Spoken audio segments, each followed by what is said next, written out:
psychology background. I did my master's in that. Race isn't real at all for me. It really, really isn't real. Culture is relative. We're relatively real. Race isn't. It's the individuation process that we make for ourselves that creates all the strife. All the strife. Western Europe did it, and then the violent hostility projects towards us. You know what I mean? And then we experience it. But literally, we create because you're literally the exact same as everybody else. Everybody. But we create the whole dynamic, individualizing ourselves and our culture. Because once I'm subject and that's an object, I have an immediate distinction right there that's going to cause strife in any sort of thing. You know what I mean? So I feel like the only way that we can actually get better is realizing when we are actually all the same. Yeah, definitely. But in a sense, it's like, say for instance, for me, I do photography. Yeah. Everything that I know since I've been doing photography since I was 22, I learned from experience and Google. Like nobody taught me a thing.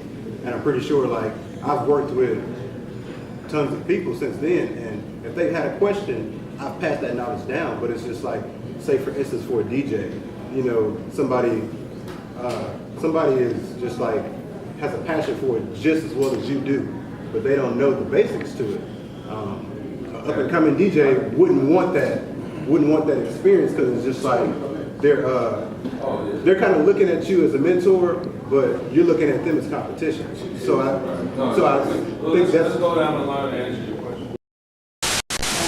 I went to a white institution, so being black and being a woman and being how I am, it seemed like a setback. So often having to deal with being silent and being invisible because you are the minority in the classroom. Yeah. So for me, I got my bachelor's and then I proceeded to get my master's degree.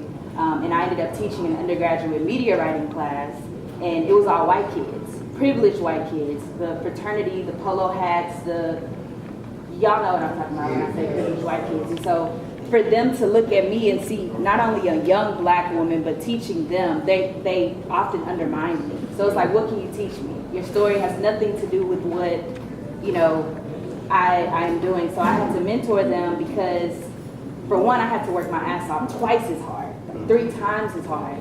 And it pained me to like help this little white guy learn how to narrate a story, because I know that just because he's white, his story is gonna get published. You know, just because he's white, like he has a greater chance of me being the black girl with dreads, you know, in society. So race, you know, they say like it's kind of a microaggression to say that you don't see color because they say that you're invisible. But it's like oftentimes as black people, you kind of have to put yourself in this very sacrificial position, because I feel like going to a white institution, I had to sacrifice my comfort for the sake of making myself better and making a name for myself. So yeah, I'm black, but you about to see what I'm about to do, and then I'm gonna help you when I'm done.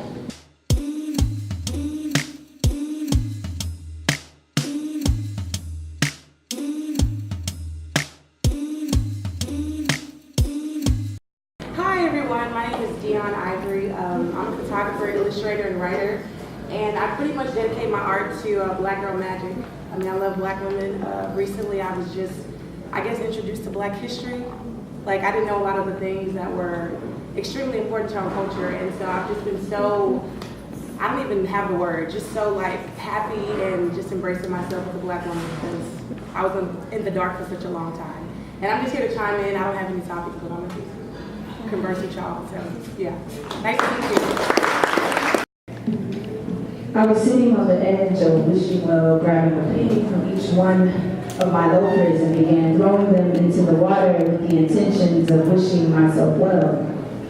I am feeling the sun vibrate in between my bones, and in this moment I am happy. I am radiating freely, melanin not quite brown as fuck, but brown enough to remind me that I'm colored soiled differently from the privilege of white hues. I am happy, I am radiating freely, and as I bask in the ambiance of freedom, a white couple strolls by and one says to the other, it is rare to see a black woman so goddamn happy. And in this moment, I wondered if they knew that this entire continent was made from the sweat, tears, feces, and bones from black blood. I wondered if their mothers had to warn them that in this world, being black and being woman and being black and being male meant that you would be starved, beaten, shot, killed, oppressed, suppressed, depressed, objectified, etc., etc. I wondered if they knew that the true portrait of cultural deprivation is the image of an upper-class white kid in a suburban home with a color TV sitting in oblivion, unaware that his father's was the first white man to discover the gunpowder and hasn't stopped shooting us since because of this black blood. I wondered if they were innocent, ignorant, and aware that freedom is an undermined word. Slavery is a concrete detail, and we are only given 29 days to celebrate while we no longer want to live and die in the oppressive mind and be treated like animals in order to make other people wealthy. Why don't we deserve to be happy with this black blood?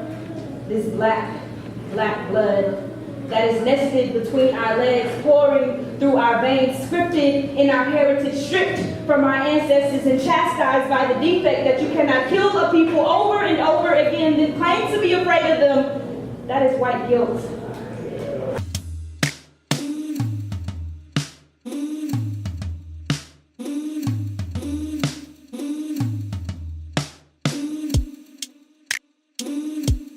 But I have a slight issue with black businesses when it comes to what they're producing. Okay, so I see not hundreds, but several black people making t-shirts and jewelry, no shade to anyone, and different things that are artistic. But what about the things that we need? The things that we need, like... Why don't we need art? No, I'm not saying that we don't need art. I'm talking about things like toilet paper. There's a black business that owns toilet paper, and things like, you know, toothpaste, things that we can support each other, things that we pads, things like that. So,